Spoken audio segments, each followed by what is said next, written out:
zdravím lidi u mého prvního dílu ze hry Shake and Fidget.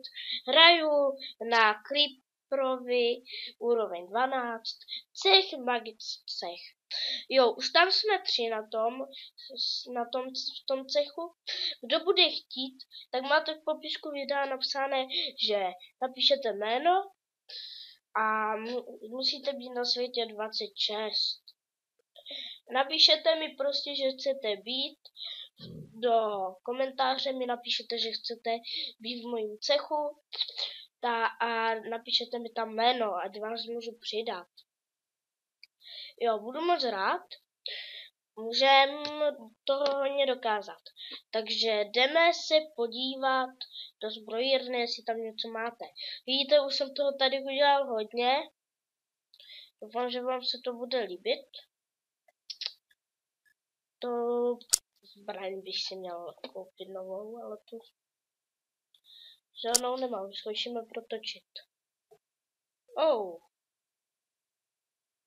No tak to mám o hodně lepší a mám o hodně levnější, jsem si koupil. Síle 90. No to má větší, ale já bych potřeboval tu sílu. Tak mi napište do komentáře, jestli je lepší tahle helma, nebo tahle helma, když jsem bojovník. Takže podíváme se do čaroobchodu.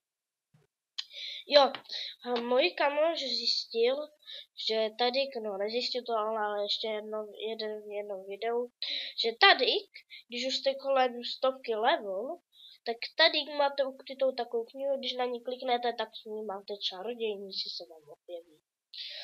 Tady máte v hospodě, když si najdete klíč do WC, tak tady máte napis WC, kliknete.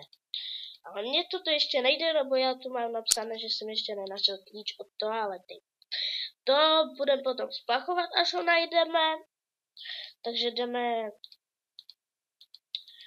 do těchhle ostatních věcí. Takže dáme si hospodu a přemístíme se na druhou postavu, a to je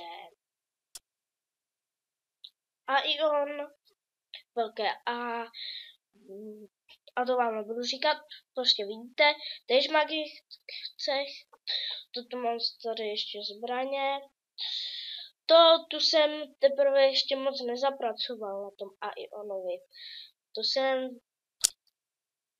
to vymyslel můj kámoš, tak já jsem ho dal. Jo, to jsem ho dal na důstojníka. Podíváme se do hospody. Jsem mu dával tež hospodu. Super. To prodáme tyhle zbraně. Jo, kdyby mi chtěl někdo koupit houbičky, klidně. Kdo by chtěl zlaťáky mi koupit, tak jsem na světě 26 a jméno má toho Aion. Nebo potom na světě 26 Creeper. Jo, Magic.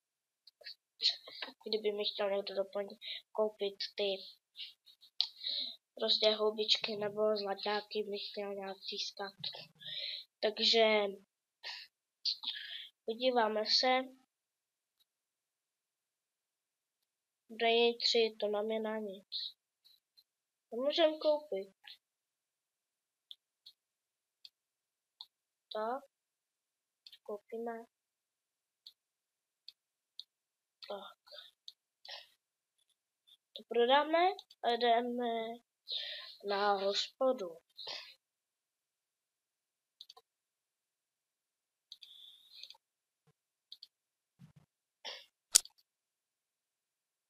Ještě jsem zjistil jednu věc. Jdu do cechu a můžete napsat takový jeden příkaz. Ten se jmenuje Den Frames are for everybody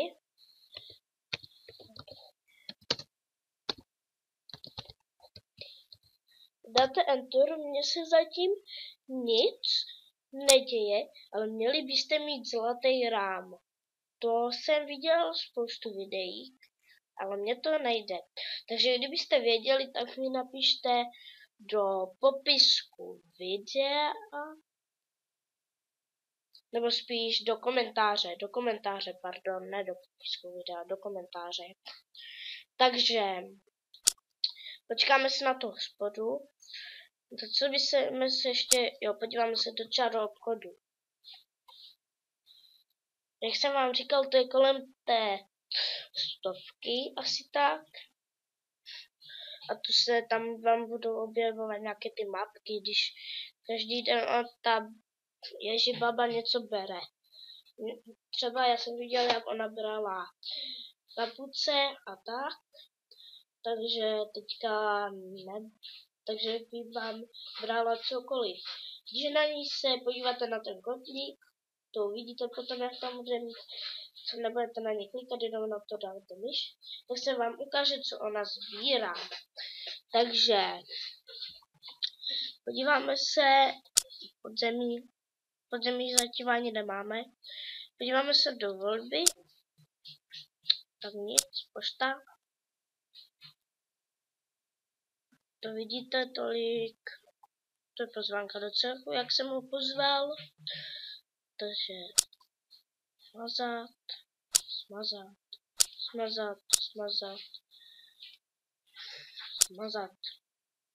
Tu pozvánku si nechám radši. Tyjo, tak to bude ještě teda dlouho. Takže počkáme si, až to dojede ta hospoda a my budeme asi to bude pro dnešek, pro toto video vše. Takže si počkáme. Možná, že něco budu dělat i za kamerou, ale budu se snažit, ať nedělám, nebo to by bylo špatné. Dali jsme ji na 1 ránu, takže to bude pro tenhle díl vše. Ještě vám ukážu, koho tu máme. To je taky Slabok jeden, Creeper TV, to je od mého kamoše, na to vůbec nechodí, ale aspoň někdo nám pomůže. To je nějaký borec, to je můj kamoš. Moje sestřenice hraje a můj kámoš.